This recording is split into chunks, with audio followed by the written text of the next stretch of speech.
Hey, before we get started this week, I just wanted to give everyone a quick update on BJJ Mental Models Premium. I think at this point we've got over 32 hours of educational jiu-jitsu material on there. We just launched a new 7-part premium series with Rob Bernacki, another 6-part premium series with Preet Mikkelsen. So a lot of good reasons to check out Premium if you haven't already. Please do take a second and do me a favor. Check it out, premium.bjjmentalmodels.com. There is a free trial, so you can check it out at no cost. Again, if you haven't looked already, premium.bjjmentalmodels.com.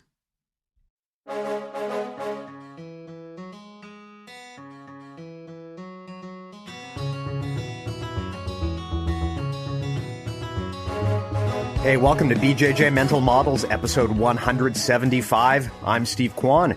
BJJ Mental Models is your guide to a conceptual and intelligent jiu-jitsu approach. And today, from the other side of the pond, we got Mr. Daniel Strauss. Dan, how are you doing? I'm doing very well, thank you. Thank you very much for having me. I guess I gotta ask, as a guy who's got a pretty sweet alias, where does the name Raspberry Ape come from? I mean, not only are you named after an animal, you're also named after a flavor, and that's pretty cool if you ask me. Yeah, this is the first question that I usually get asked on most podcasts. So we don't take away, we don't eat too much into the main sort of the main stuff we're going to be talking about today. I won't give you the long version. I'll give you the short version. But basically, I wanted a name that was ambiguous enough that I could make up an elaborate story whenever I was asked it. And this is kind of, I've always been big into, I do love apes of all kind. Of course, the funny thing that people don't consider that humans are indeed apes as well. So you never know which one you're talking about. And I also really love raspberries. So it kind of just came together and it was super unique. No one else had that name. And also I could make up some ridiculous stories, which throughout the many years that people have asked me, if I have the time and I have the effort and I want to take the piss a little bit, then I'll tell them some crazy stories. So there's a lot of people out there who have, and somehow some of my crazy stories have made it onto, some people have thought that they were real and thought that they were true and started giving facts about me during some of my matches that are completely made up. So. It's funny. It reminds me of, I think the best slash worst origin story I've ever heard for a nickname before was for Minotauro Nogueira. There was an interview a long time ago he did in Pride, back when he was kind of relatively newer on the scene. And they were asking him, where did you get this nickname Minotauro from? What a cool nickname. And his explanation was, well, I was at the gym one day and one of my training partners said, you need a nickname. How about Minotauro? So we went with it. It's like, that is the worst origin story for a nickname I've ever heard. and the best thing about that is that it's a terrible origin story for a very, very cool and iconic name as well. That's the best thing about it. Yes, it's a legendary name with literally the dumbest origin story. Well, with that said, though, I mean, we've explained where the name comes from, but of course, you're also a well-known fellow podcaster. Of course, that's how you came onto my radar, probably a lot of other people's radars. Go ahead and give your thing a plug.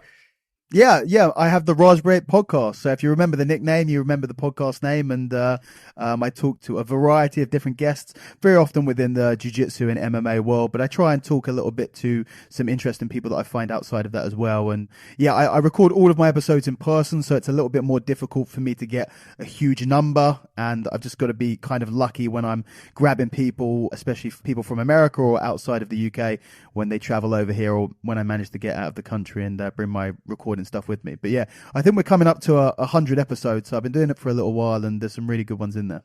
Big milestone. Awesome. And of course, the other thing I know you for is your proclivity for picking up gigantic things and throwing them in your garage. Yep. Listeners, if you are not following Mr. Daniel's Instagram, highly recommended. If you've ever wanted to see a giant Englishman pick up rocks and bags of sand while he's wearing like Daisy Dukes and then throw them, highly recommended follow. That's a pretty accurate representation of my Instagram, I'd say. But yeah, I mean, when we first spoke about doing this, I was thinking that if I had to talk about one subject, it would probably be grip training, and maybe we do that another time. But like you said, since your listeners apparently wanted me to talk about guillotines more than Marcelo Garcia, which I think will be something that I'll have framed and put on my wall or something. On your tombstone, it'll be, right? Yeah, absolutely, yeah. Yeah. So the backstory here for listeners is I wanted to have Daniel on the podcast for a while, and the most obvious thing to talk to you about, Daniel, is grip strength or just general strength training. But I recently put a poll forth to our listeners because I was looking for a guest to do a technical deep dive into the guillotine choke with.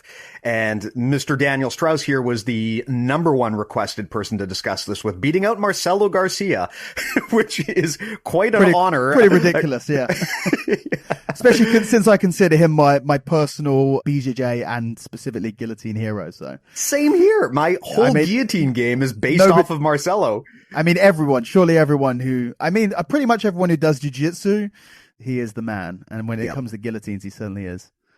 Well, guillotines are one of my favorite submissions because they're amazing for a few reasons. One reason is because there is really no weight limit, strength limit, size limit to where a guillotine ceases to be effective. In pretty much any situation, you're going to be able to use a guillotine choke and have success. You can be fighting someone who's 100 pounds bigger than you, and a guillotine is going to do just as much damage to them as if they were the same size. Other benefit to guillotine chokes that's probably worth mentioning is they're awesome as what I suppose you could call a flash submission. There's a lot of submissions that only work if you go through big, elaborate setups to get there. Guillotines do have those big elaborate setups, but the other thing about guillotines is, much like certain types of leg locks, you can just snap them on out of the blue if you're really good at them, and they can be just a fight ender that comes out of nowhere. So a guy with a really good guillotine is always going to be dangerous no matter the situation. And so for that reason alone, I generally recommend that pretty much everyone who trains jiu-jitsu needs to get good at the guillotine. And I wouldn't say that about all techniques. I mean, there's a lot of submissions. For example, if you're a smaller person and you're not having success with triangles, I think it's reasonable to say that, okay, well, maybe you don't need to use those. Maybe there's other moves that would be a better fit for you. But guillotines are almost universally applicable. So with that said, Daniel, I'll give the floor to you here. Tell me a little bit about guillotines. Let's chat a little bit about what you like about them and how you apply them. Yeah, sure. Well, I think you've done a pretty good introduction there. I do agree with you with a lot of what you're saying. I think that they're one of the most, not only the most powerful submissions in the game, but one of the most versatile submissions in the game.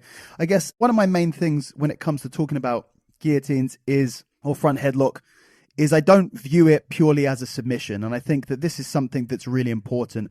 There are certain submissions that you can class more purely as a submission. I kind of see it as a spectrum. On one side, you have the guillotine and you have the Kimura. These are two things that you would consider a submission, but actually have a very, very powerful control positions with submission options. And then you have stuff really on the far opposite side of that spectrum, stuff that like an Americana, maybe, and then kind of as we go towards the center, you're getting more arm bars, rear naked chokes. These are things that certainly can be chained to each other and there's versatility in them. But as a control position, they pale in comparison to the amount of control that you have when you have a Kimura and a guillotine. So these are two of my favorite submissions. Well, I don't view purely as submissions, but I view as control positions with submission options. And the guillotine, I think, is, for me, the number one when it comes to this. When you control someone's head, and that's what you're having when you're in a guillotine position, either with one hand or two hands. And that's another thing, when I teach guillotines, I also like to teach being able to control with just one hand as well, because sometimes you're not, sometimes you want a free hand to be able to do other stuff. Sometimes you want to be able to threaten more than one thing at a time. But being able to control that head means that there are many, many transition options that you have: takedowns, back takes, guard passes, sweeps, so many different things that you can do with it. And then you have the option to submit from there as well. So I think it's an incredibly versatile position with a very powerful submission coming from there.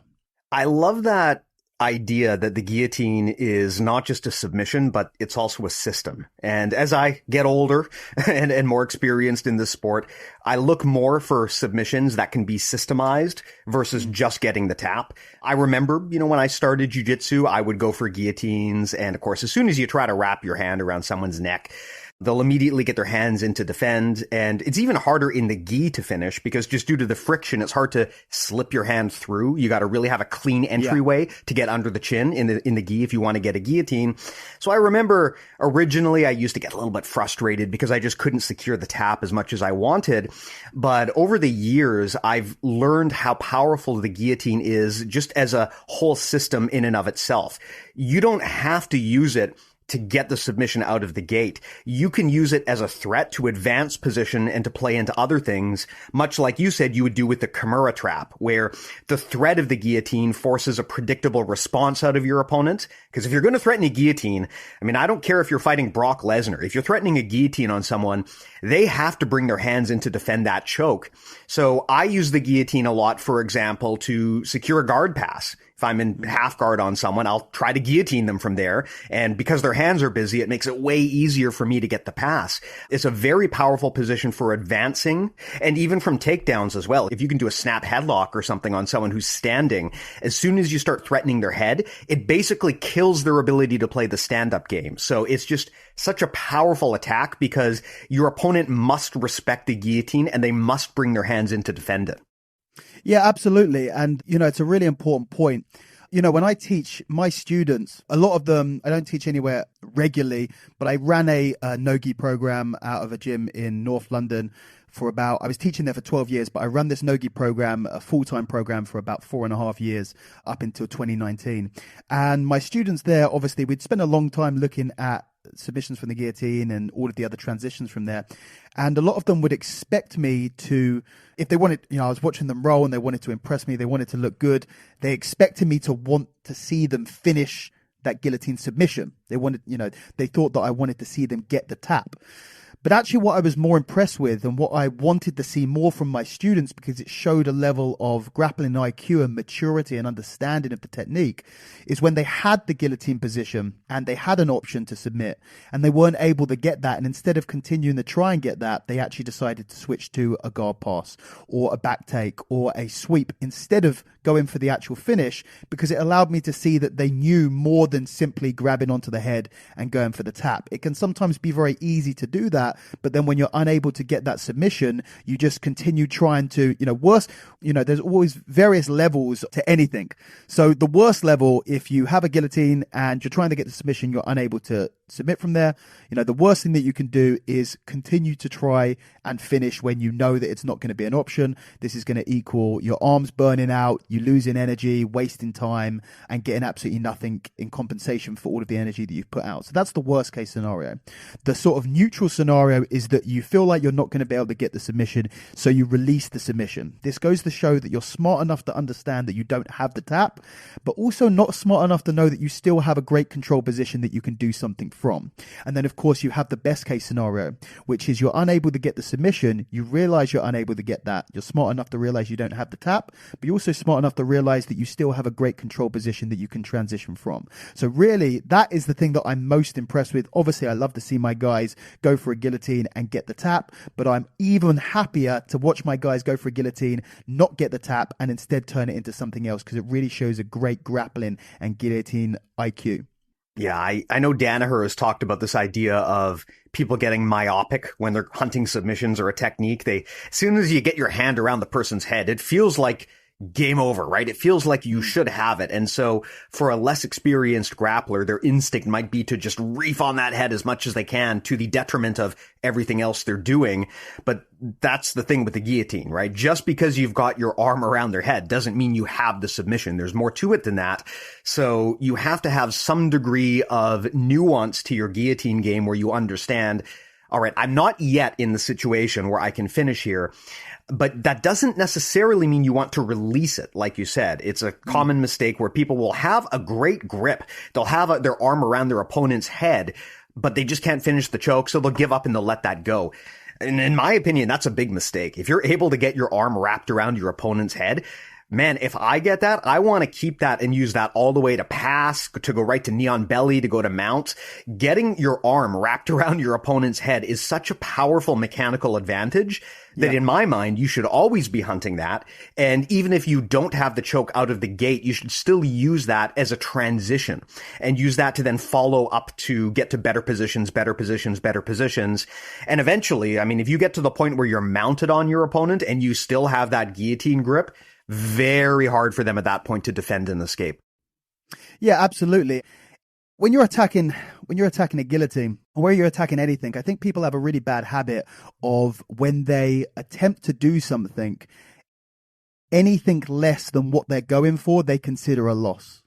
And it's a very immature way of looking at transitions and an immature way of looking at the progressive movements and flows of grappling. So say, for example, you are trying to go for a submission. Let's say, we'll use the example that we're talking about here. Let's say you're trying to go for a guillotine, and for a second you think, wow, I'm going to be able to, like you said, you get your hand wrapped around the neck and you think, I'm going to be able to finish this match. And then you end up, there's a scramble, and you end up instead getting a sweep, and you end on top in side control. You were underneath in butterfly guard, you took the guillotine, and you managed to get on top the side control, and you lose the guillotine. Now, if you at that point think, man, I've really lost out here, I've lost the submission, I've lost the match ending or round ending finish there, well then actually you've completely missed the bigger picture. Jiu-Jitsu should always be, grappling should always be a constant forward momentum where you don't have to jump 5 stages ahead in the journey to a super dominant position and eventually a submission. You don't have to jump from guard into mount, from guard to back, from guard into a submission, into a triangle. You can work your way up incrementally. So I think any forward movement, any advancing of a position should be seen as a benefit. So you need to take a step back and go, well, look, you started underneath guard and you finished on top of side control, or you've started in half guard and you finished in mount, or you started in mount and you finished on the back. Even though for a second you may have had glimpses of a more dominant position, or you had glimpses of a possible submission attempt, you've still been able to advance your position there. So look at where you started, look at where you end up, and then value what you've done based on those variables instead of the possibility of what you might have had, if that makes sense. Yeah, it absolutely makes sense. And that's a great example. Even if you fail to get the guillotine, if you had that guillotine grip and you were able to use that grip to secure a guard pass and then go to mount, I mean, that's nothing to complain about, right? Absolutely. You're up like 7 points at that point. That's a great deal, even if you didn't get the submission. Yeah. And something that you were talking about earlier, which kind of pertains to this point as well.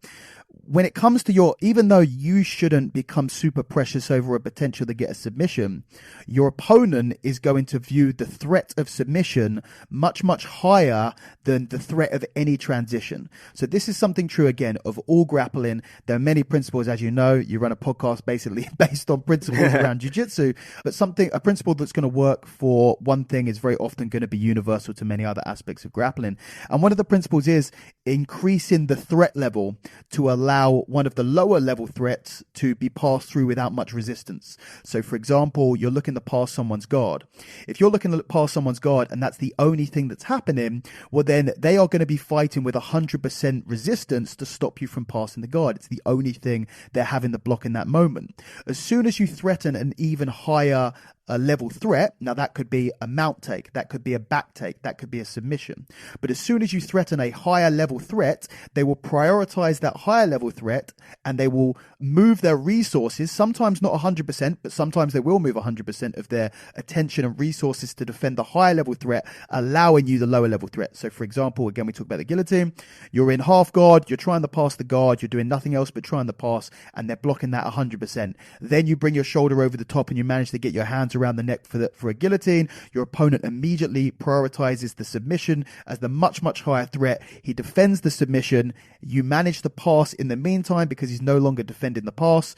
He thinks that he's done great because he hasn't been submitted. But of course, you've won this exchange because now you've passed the side control.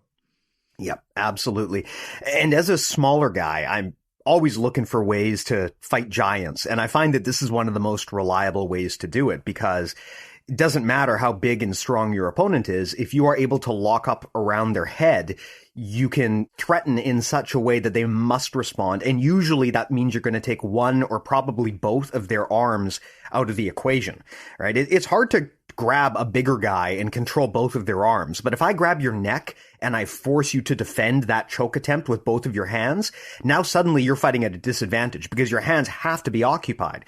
The instant you let your hands go and try to do something else, I'm going to secure the choke. So that is just such a powerful strategy, using the guillotine as a setup for other things. Even like I said earlier, from standing, sometimes I do this. If my opponent takes a lower base and they drop their level down, I'll just try to latch onto their head. Even if I don't think there's any chance I'll get the guillotine, just by threatening it, it kills their stand-up game completely. It also sets up a lot of other nice takedowns like sumigaishi and other things you can do from there. So just a really good strategy across the board. When you can grab onto your opponent's head, you probably should. It works from turtle, from standing, from a lot of positions where your opponent is on the bottom. So one of the things I love about the guillotine is just how good it is as a system so that you can use that to transition up the chain to better positions. Yeah, absolutely. And as you said, as a smaller person, there are a lot of submissions that may not feel like they're as effective as a smaller person going against a bigger person. But, the guillotine is very similar, especially as an arm. I specifically almost exclusively utilize an arm out guillotine. Mm-hmm. I consider an arm in variation to be a completely different technique, which even though I know many people who are super, super effective with that, I've been told by some very, very high level grapplers that I will not name that the arm out guillotines don't work, and arm in guillotines are the only ones that work. They tend to be grapplers with much longer arms than myself and other people who are big into arm out guillotines. But I really like the arm out guillotine, and in the arm out guillotine is very similar to sort of the quintessential small guy beats the big guy submission, which is of course the rear naked choke, because when you can lock your arms around someone's neck with nothing else in the way, you're going to be able to put a lot of force into the most vulnerable area of a human's body, and you're very, very likely to get the submission there regardless of how big they are. Yeah, there are some moves that absolutely favor people with longer limbs, and usually when you see a move that works better for longer, lankier people, it's moves that attack two things at once. So an arm triangle, for example, or a triangle choke, or an arm in guillotine where you're not just grabbing the head, but you're attacking a head and an arm at the same time.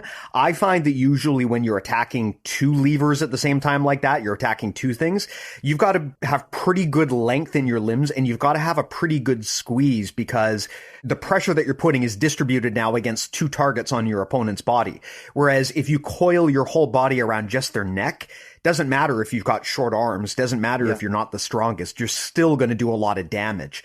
So I always look at it this way, where it kind of depends on your body type and your attributes. If you're lankier or you're bigger or stronger, a lot of the time arm in submissions are more effective because you have the power to compensate for the lack of power that you would get from just centralizing on one target.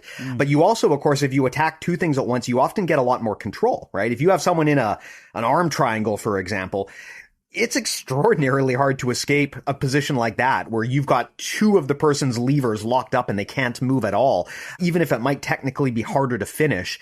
But that said, though, I mean, if you're a bigger person and you've got the strength, a lot of bigger people I know, they love arm-in maneuvers like arm triangles, triangle chokes, and of course the arm-in guillotine. But I'm with you on this.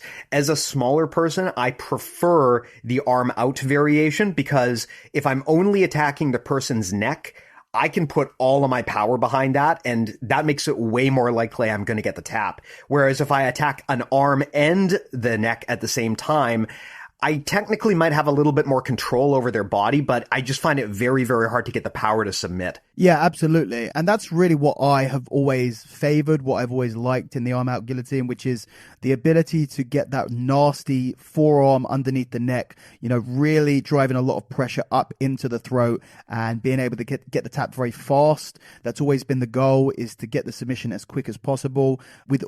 Obviously with a joint lock, at least correctly apply joint lock, the submission should be pretty much instantaneous. The longer you are inside of a submission and whilst it's being applied, the longer it takes for that submission to be fully locked off and for it to, to start the application of it to the time where your opponent taps. The longer that period is, the longer your opponent has to try and do something to escape. So whenever you're doing a choke, obviously with joint locks are going to be always done. One of the big concepts that I talk about when I'm teaching guillotines is the difference between the two different types of submissions in jiu-jitsu, which is, of course, joint locks and chokes. These are two completely fundamentally biomechanically different things, which we class almost the same because they both make the opponent tap out. And of course, if they don't tap out, completely different things happen. And I think one of the big mistakes that you have when it comes to choking mechanics, especially the beginners make, is they misplace the way that they finish the submission to the wrong type of submission. So, for example, what I mean by this is a joint lock is binary. It's either on or it's off. There's no in between. If you're doing an armbar on someone, if the arm isn't fully extended, there is no pressure and there is no chance the person's going to submit, right? So it's on or it's off. There is no in between. With a choke, it can be a little bit on. It can be a lot on. It could be a little bit on and the person goes to sleep because it's been on for 20 seconds. It could be really, really perfectly on, but the person doesn't tap or go to sleep because it's only been on for 3 seconds. So whereas with joint locks are binary, on or off, chokes are a lot more variable. There's a lot more nuance to the application of them. Now, the mistake that many people do is they go for joint lock, what you would call a joint lock philosophy, mentality of controlling the position until you get to the final submission, and then you apply with 100% effort and expect an immediate tap.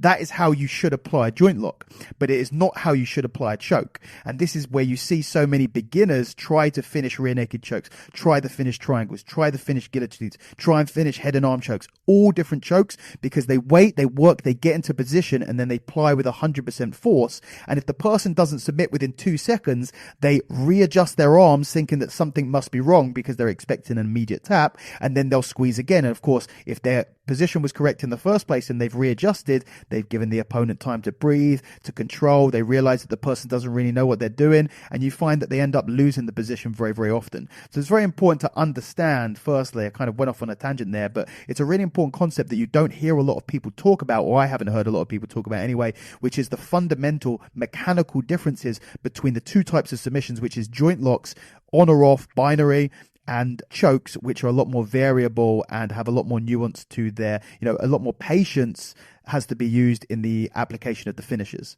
But that's, with that in mind, the way that I like to finish the guillotine is trying to get the position so good and so powerful and so sharp on the neck that it comes on instantly as if it was a choke, even if you don't apply it as if it was a choke, if that makes sense.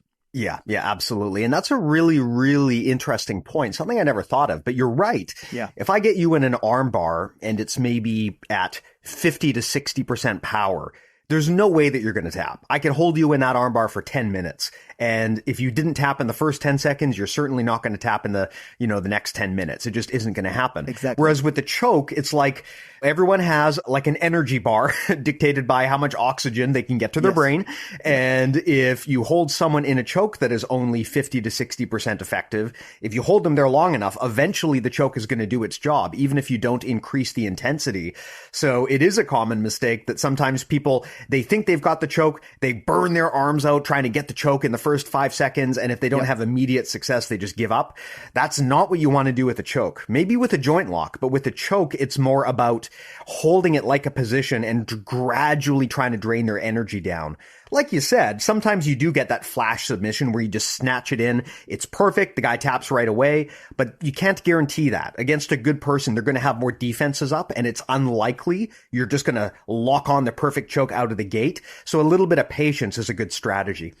Yeah, but not only that, firstly, when it comes to, you're absolutely right there, but forget about 50% on a choke. One of the ways that I demonstrate this idea, this principle, is I'll take someone, I'll put them into a rear naked choke just because it's the most, easiest to see what's going on. I'll put them into a one-handed rear naked choke position, and I will apply with about 5% effort. And I truly mean that, 5%, and I'm not going to increase it at all. And it's different for different people, but you give them 10 seconds, 15, 20, 25 seconds. Those people, very slowly, the tap comes because the world starts to close in around them. So a submission will come on, even if it is barely on at all, if you give it enough time. So it's all about finding that balance between the two. In terms of finishing, and then I kind of, after going on and talking about all of that, I kind of almost sounds like I contradict myself by saying, but I like my guillotines to come on super quickly. That doesn't mean that I'm applying them with 100% force and expecting an immediate tap.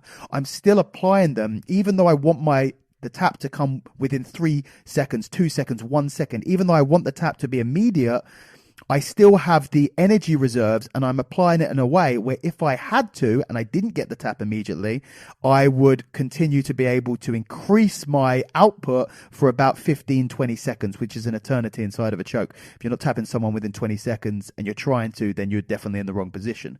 But that all comes down to making sure that the blade, metaphorically and literally with the blade of the forearm, is as sharp as possible and in the correct position, and everything that you're doing, weakening your opponent's defenses, their resistance to the choke, and then applying in the correct angle, in the correct direction. If everything is on correctly, what I always say when it comes to all submissions, but especially with chokes, if you're doing it correctly, it should be effortless because the technique should be sharp enough itself. Yeah, absolutely. I totally agree. Another common mistake that I see, and I'd be curious to get your thoughts on this, is that when people set up the guillotine choke, a lot of the time, they will just abandon whatever position they had and pull guard. So I'll see this a lot, for example, where someone, if they're on their feet and the other person is, maybe they're ducking a bit low, if they snatch that headlock, before they've even got the choke set up, they're immediately in guard. They've fallen back into guard because that's how they understand the choke should be finished. Also, I see people who will be setting up a guillotine from half guard or side control, and they'll think they have it and they fall back and they let the other person come up on top. And I don't like to finish like that. If I get the guillotine, my preference is to finish with myself on top. It's just a way stronger position. I don't see any reason to fall back. I would rather not do that if I can. So my preferred way to finish the guillotine is I'm on top of my opponent. Either I'm in their half guard or I'm mounted on top of them. I don't want to fall over to my back and let the other person come up into my guard and try to finish from there. I'd love to get your thoughts on that and if you agree with that or if you have a different way of looking at things. Yeah, sure. It's an interesting point, and it is an important point. I think it's important to differentiate when you say, because you're absolutely right. When you say, just before I answer you, I want to clarify kind of what your theory is on this. When you say into guard, what guard are you talking about specifically? I see a lot of people go right to closed guard. That seems to be the most common thing. I get this in my reviews a lot where someone will snatch on and then they'll just fall back into closed guard. And I generally advise against that. Yes, you're absolutely correct. This is something that I talk about a lot. So one of my main principles when it comes to finishing the guillotine is that I want to reduce my opponent's resistance to being choked.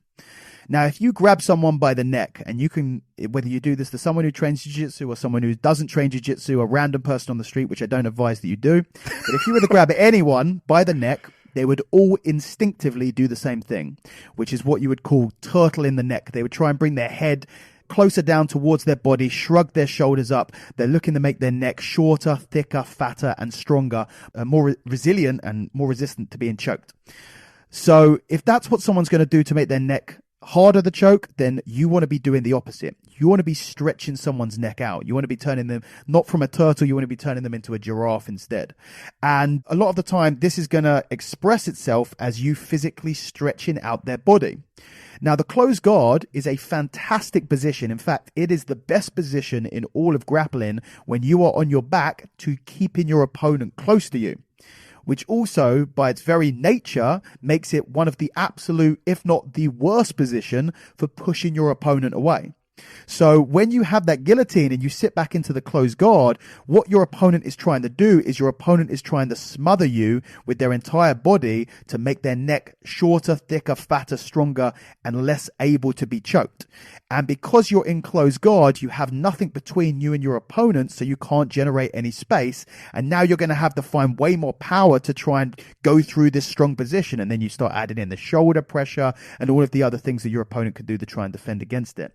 So you're absolutely right. I think using the closed guard, assuming that you didn't use the closed guard to set it up, and even in that scenario, it's not always the best. There's other things that you have to do, basically. If you can't stretch them out, you've got to find that space. So, without going too much into detail, I very rarely ever look to get a guillotine from closed guard. But if I was to be in closed guard and manage to set it up from there, and I couldn't find the space to get my legs out and switch to an open guard position, then what I do, instead of trying to push my opponent away from me, I try and stretch my opponent's neck out, not by pushing them backwards, but by creating rotation.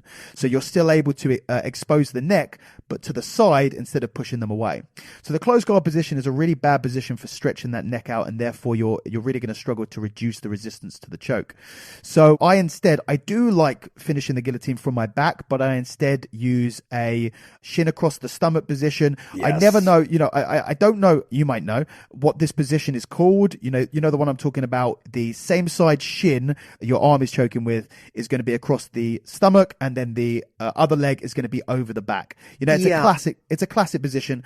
Do you know the name of it? I don't know what the name of it is, but to me, I always look at that as kind of going hand in hand with the Marcellotine, yes. Especially. That's where I learned this. For listeners who aren't familiar with what we're talking about, basically, this looks really weird and counterintuitive because you're actually releasing the guard in a lot of ways, and you're going almost to kind of like a butterfly, but like Daniel said, you've got one of your shins across the person's stomach and the other leg either goes across their back, or you put your foot on their hip and you kick them away or do something. But it looks almost like you're giving the person side control, and you actually kind of are giving them side control. But you're doing it in a way, because of the way that their neck is tied up, you're forcing them into side control, which contorts their neck and makes it super tight from a choking perspective, and also super hard to get out of because their body is in a very weird, awkward position. But it's like one of the only situations in jiu-jitsu where pulling side control on your opponent is actually a good idea. But that's basically what it kind of looks like, is what you're doing. Yeah, you're absolutely right. And so I just wanted to check if you knew the name. So I never knew the name of this position, but I use it so much. And I can't think, like you said, of any other reason why you'd want to use this half full guard, half knee shield position. So I just call it guillotine guard. Okay. So anyone else can free to use that, but until I find a better name for it, that's what I call it, is guillotine. In fact, someone called it, after I started referring to it in all my seminars as guillotine guard, someone called it neon stomach guard, which I found hilarious. But actually, it's actually inverted neon belly guard. It is completely accurate. But yeah, what you're essentially doing is, when you're in a guillotine, especially an arm out guillotine, there is an extreme asymmetry in what your opponent can do and how your opponent can defend.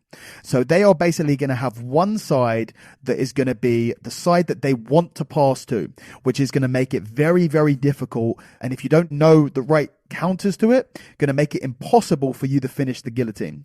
One side is going to be great for them and terrible for you, and one side is going to be great for you and terrible for them. So what you're essentially doing is you're taking away, with the closed guard, you have a barrier to both directions. Your opponent cannot move their left and your opponent cannot move to their right.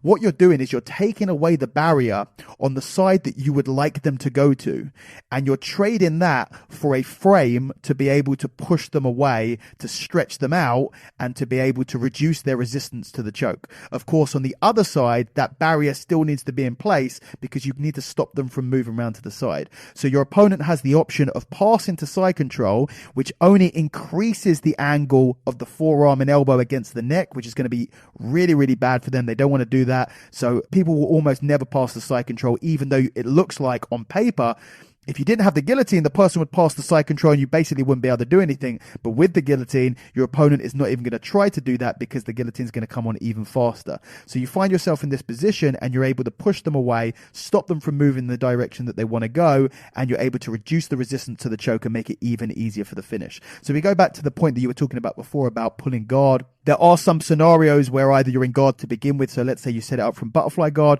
Butterfly guard is a position where you're using both legs to try and frame and push your opponent away, meaning that it's going to be very easy for your opponent to pass to the side that they want to pass to. So in a butterfly guard, you're going to want to switch. Once you get that front headlock, once you get that guillotine control, you're going to want to switch into this guillotine guard to stop your opponent from being able to move where they want to move. But other positions, if you have a guillotine and you are on top in side control, absolutely don't fall fall backwards onto your back. Try and maintain the power in that position. There's a lot of advantages to having the guillotine in a top position, like mount, like side control. But, you're going to have to judge this on a very individual basis, depending on how the position's looking and what your opponent's doing to defend. Mm-hmm, mm-hmm.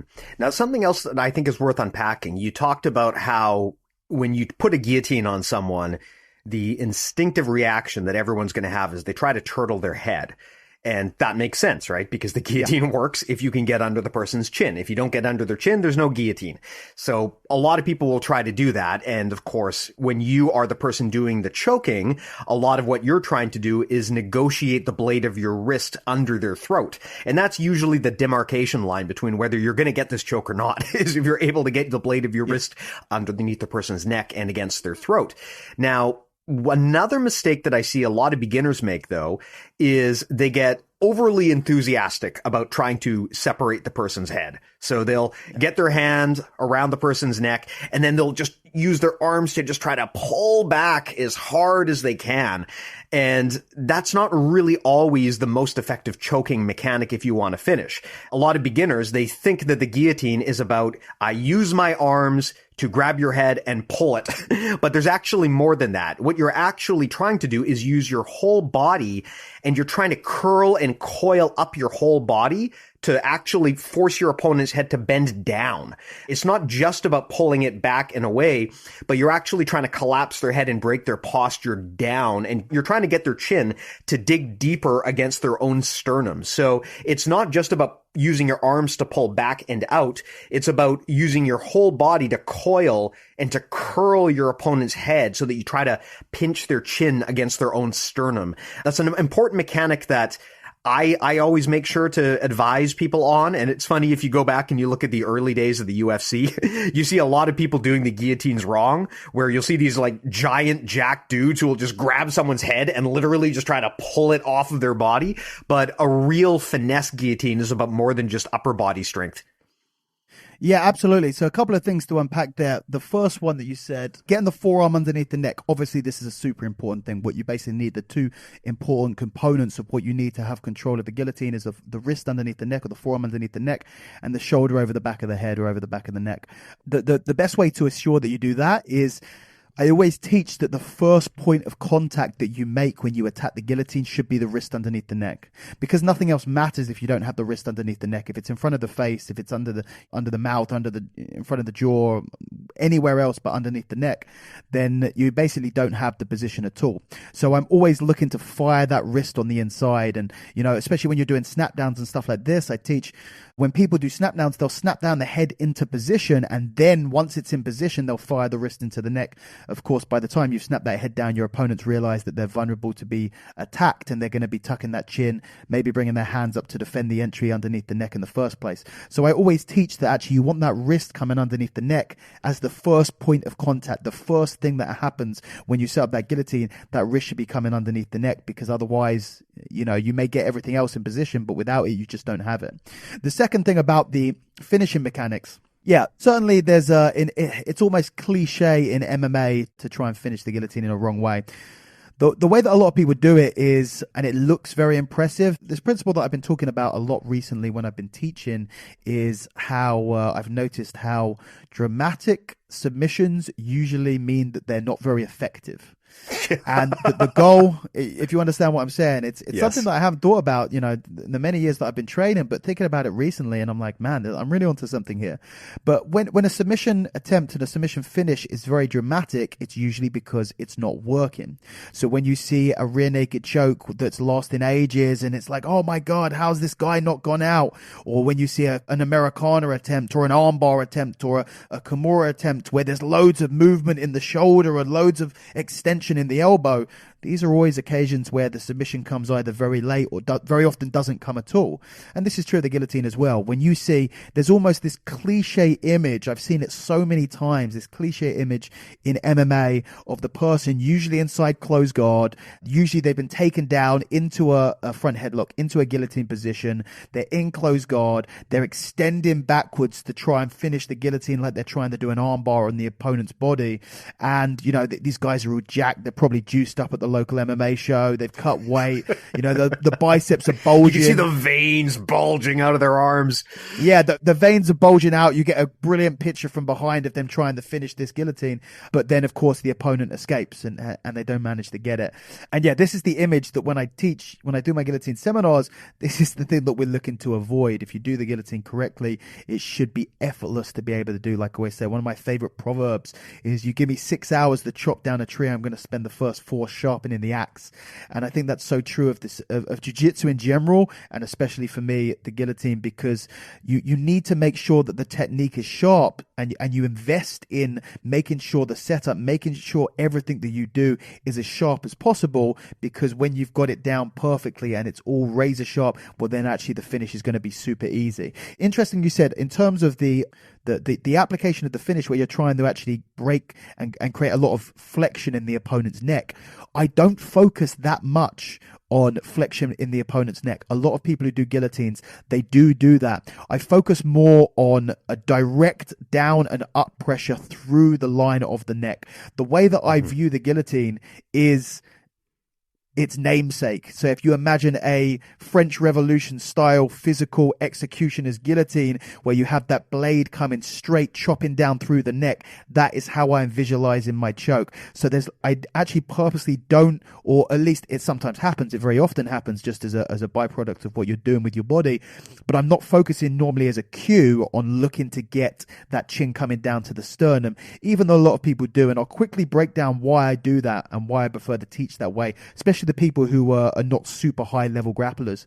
I know a lot of really high level guys, what often people do is the shoulder position is quite high on the top of the opponent's head, and you're using the head as a fulcrum, and the shoulder comes down and bends the person's head, like you said, bringing that chin towards the sternum as the forearm goes up into the neck. So there's a lot of rotational torque using the head as a fulcrum, with that forearm coming up and the shoulder coming down.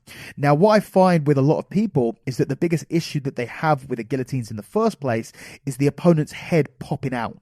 This is the number one defense. Sometimes people won't even refer to it as a defense because it's so simple, so easy, so common, and happens so early, where you go for a guillotine, you think you've got it, and that head just pops out the top. And this is because people are focusing too much of what's going on underneath the neck. They're focusing too much on that forearm going up into the neck and not focusing about the position of the shoulder. We go back, like I just said, to that physical French Revolution guillotine. You have two main components. You have the blade and you have the shackle, and everyone's focusing on the blade and nobody's focusing on the shackle. But if the shackle isn't locked in properly, that blade is going to drop and the person's going to be gone long before it ever falls. So you've got to keep that shackle locked in, and that shackle in this case in grappling is going to be the shoulder. So I always keep a very, very high towards the base of the neck shoulder position to make it impossible for the opponent to pull their head out, or much, much harder to pull the head out. Now, as you go backwards, and so basically the shoulder keeps that high position, so I'm not really focusing on getting that rotational torque. I'm not using the head as a fulcrum, even though it's a very powerful torquing position. Especially at lower levels, the chance of that head popping out as you try to finish it is a lot higher. It's almost, you've got to grit your teeth for a couple of seconds, because as you try and pull your head out, it's going to hurt worse, but that head can sometimes pop out, and I'm always looking to avoid that. Goes back to what I said earlier, my priority is not the submission, my priority is the control of the position. Therefore, if you can't get the finish, but you still have that shoulder in place on the back of the neck, well, then the opponent's not escaped yet, and you can use it to sweep or pass or take down or do whatever else you want to do. So I focus more on keeping that shoulder very, very deep on the opponent's neck and focusing on that wrist and forearm and that high elbow position to lift my wrist and have that blade go up through the neck to get that decapitation. Yeah. And a piece of advice I received a long time ago, which was super helpful, was if you're going for a guillotine, you don't want to be able to see their neck. If you can see their neck, that means that you're not in tight enough. It means that you're probably trying to pull back too much and you're not getting enough of that up-down pressure that you talked about. Yes. So when you see a good guillotine, a guillotine that's likely to work, you should not be able to see the victim's neck at all. It should be completely buried in the armpit.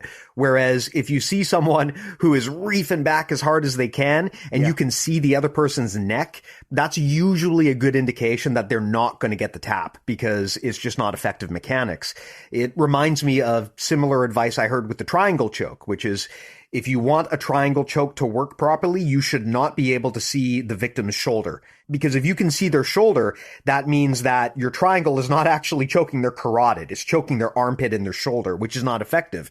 So when you do a triangle properly and you turn your body to an angle, it's going to sneak that shoulder out of position so that your opponent, their shoulder is now kind of trapped and you can't even see it. It should be buried inside the triangle. And that is how you know that you've got the right mechanics. And so similar with the guillotine, if a guillotine is effective, you should not be able to see the victim's neck at all. It should be completely buried in your armpit. Yeah, absolutely. And especially during your setup and your initial control period, obviously, whenever any transition that's made, if you pass guard, I refer to this as the acute phase of a transition. This is any time that you do anything, take someone down, pass someone's guard, sweep someone, take their back, lock up an armbar, lock up a triangle, lock up a guillotine, anything.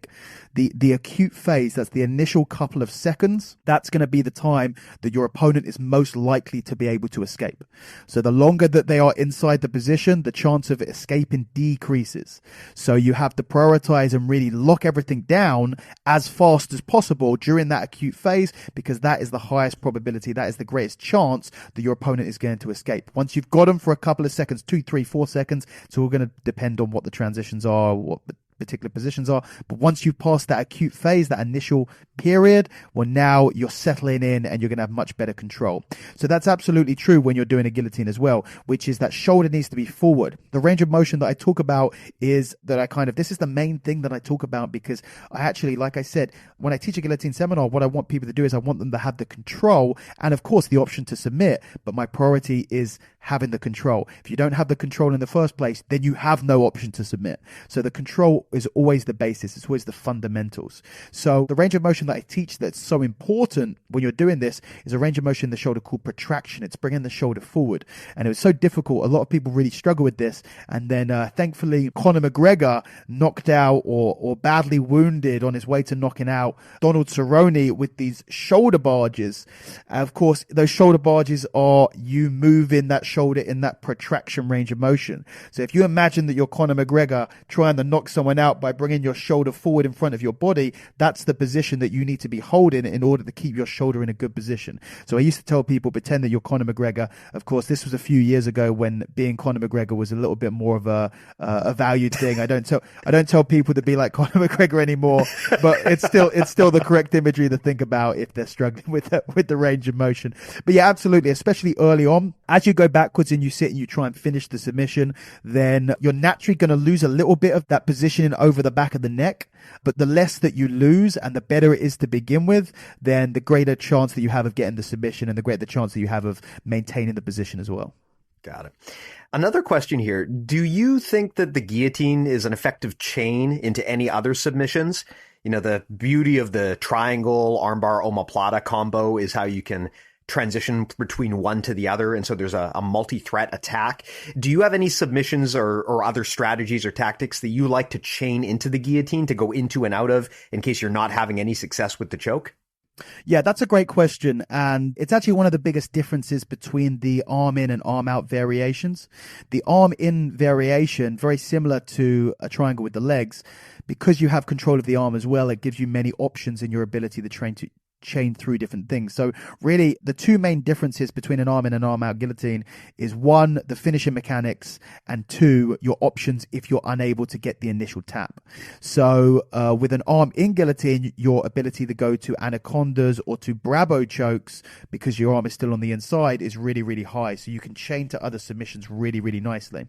The arm out guillotine, you're unable to do that quite in the same way because you only have control of the neck from a front position. So you're very limited in the options that you have. Now, there's different hand positions and there's different grips and there's different directions that you can generate that forearm or wrist into the neck. So I have a variation of the guillotine I call the thrust variation, which is when you're unable to get the drive on the choking arm with your assisting arm by going up with your elbow high. So instead you drop your elbow 180 degrees and you drive upwards.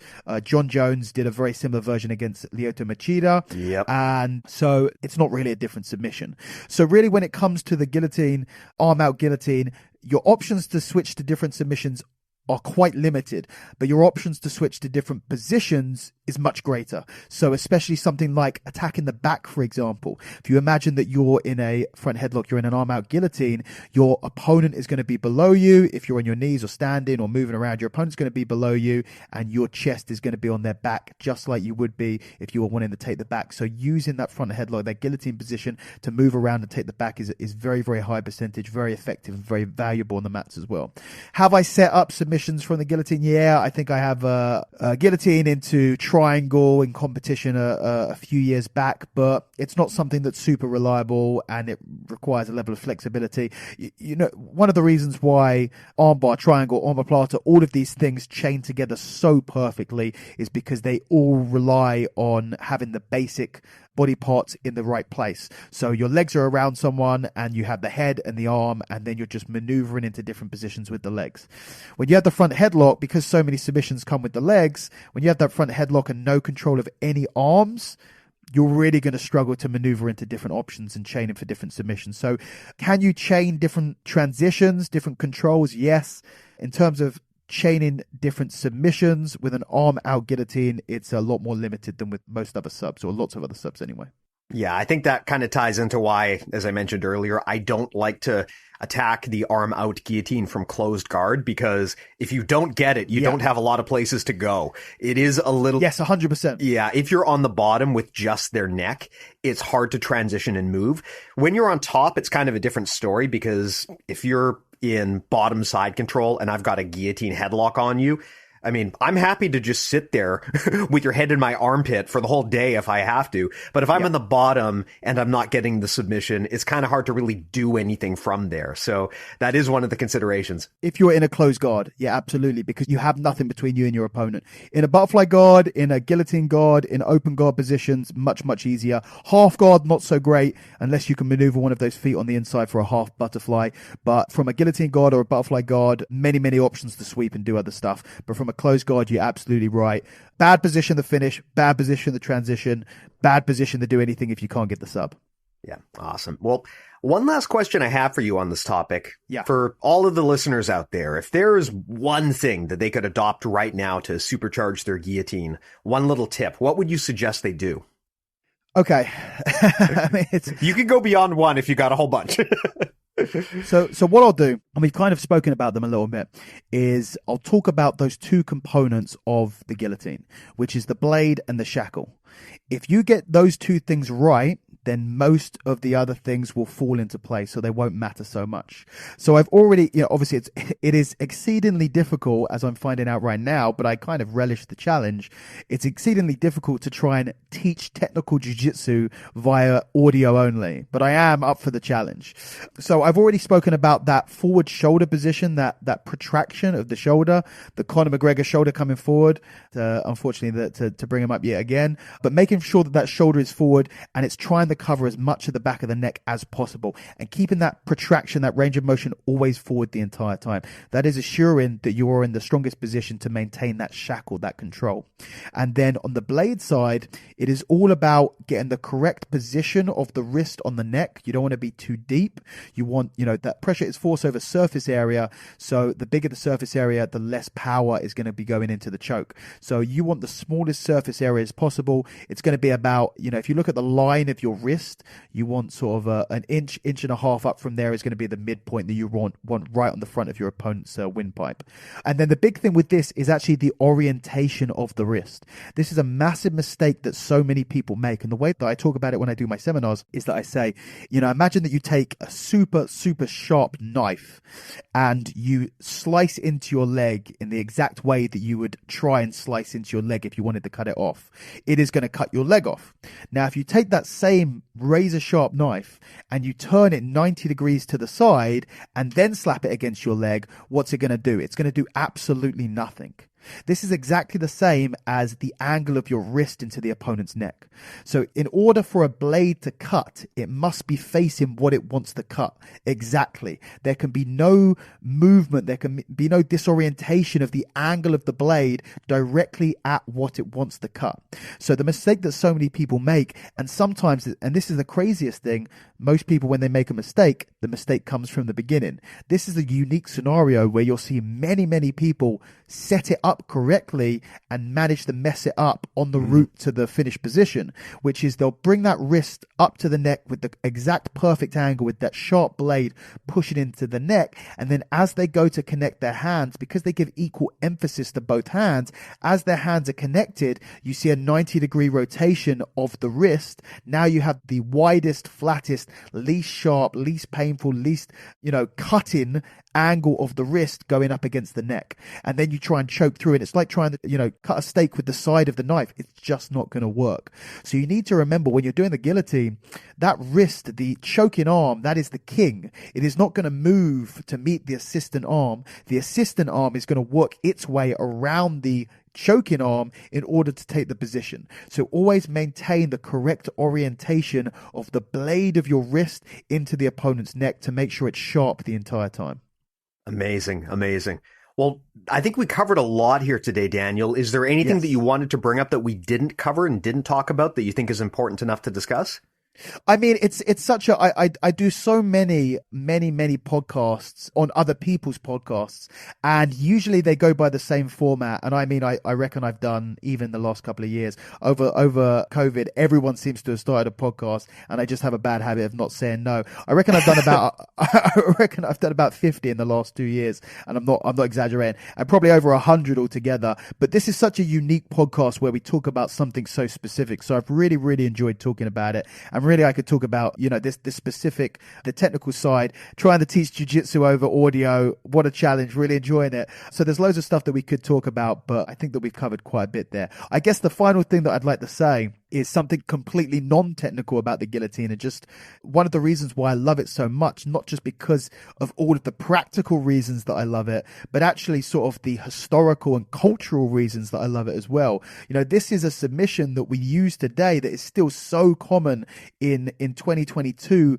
and martial arts and grappling and fighting in 2022 that has been around since ancient Greece and ancient Rome. And you can see pictures on pots, and you can see pictures on coins of heroes or just regular wrestlers utilizing that front headlock control. I mean, I have a 2,000-year-old coin from ancient Greece that depicts Heracles doing a guillotine on the Nemean lion. And I just think it's so cool. There's not very many submissions out there that you can guarantee people were putting other people to sleep with guillotines, or what we today call a guillotine. People were putting people to sleep with that thousands and thousands of years ago. So, as well as it being a super practical technique today, it's also a really interesting sort of historical artifact as well. It is kind of crazy when you think about the fact that the guillotine choke actually predates the invention of the guillotine itself by like thousands of years. The choke itself has been around since time immemorial. Yeah. Yeah, and of course that's true of many of the grappling movements that we do, certainly, especially wrestling movements. But I don't know if there's any technique quite as, maybe something like a rear naked choke with the arm, but choking someone from behind. But there's something deep. The guillotine is so fundamentally human that we seem to have been doing it for as long as human recorded history has been about, and very, very likely for many, many, possibly hundreds of thousands of years beforehand. So interesting. Yeah. Well, this is an amazing chat. Thank you so much for coming by, Daniel. Before we let you go, plug your stuff. How can people find you? Sure, absolutely. So having a podcast myself, I'm very, very used to doing the post-podcast plugs. Yes. So if you do want to listen to my own podcast, that is the Raspberry Ape Podcast, and you can find that on all the regular channels that you would find podcasts on: Spotify, iTunes, Stitcher, SoundCloud. Many of the more recent episodes for the last couple of years are also on YouTube. My YouTube channel is youtube.com/Raspberry Ape. If you want to follow me, the best place to do that is Instagram. My handle is at Raspberry_Ape, and I also have a website which is raspberryape.com. Amazing. And I'll put those links in the show notes. Thanks again so much for coming by, Daniel. And of course, on our side, if you want to check us out, presumably you know how because you already found the podcast, but failing that, bjjmentalmodels.com is the website where you can reach out to me, contact me, check out all of the historical episodes in the archive, sign up for our newsletter, and of course we've got a database of all of the major concepts we talk about on the show. And of course, if you want to dig deeper, that's what our premium service is for, premium.bjjmentalmodels.com. And the single best way that you can support the show, as well as go way deeper into some of the ideas that we discuss here. There's a lot of full-length audio series and courses that we have on there with people, frankly, far smarter than myself. We're just in the process of kicking off 2 new ones with John Thomas and Margot Ciccarelli, so that's going to be super fun. So please do check it out if you haven't already. There's a free trial, so nothing to lose. Premium.bjjmentalmodels.com to give it a shot. Daniel, thanks again so much for coming by. Greatly appreciate it. Always awesome to have a fellow podcaster on here because, frankly, so much easier to edit when the other person has the right equipment and they know what they're doing. So thanks again for making the time. I greatly appreciate it. No, it was an absolute pleasure. I've wanted to be on this for so long. I think that you guys are doing such a great job with this podcast and everything that you're doing. I love it. So keep up the good work and hopefully I can come back on sometime. Thank you very much for having me. Thanks to you too. And of course to everyone out there who listens and hangs out with us each week. Thanks to you as well. Talk to you guys next week.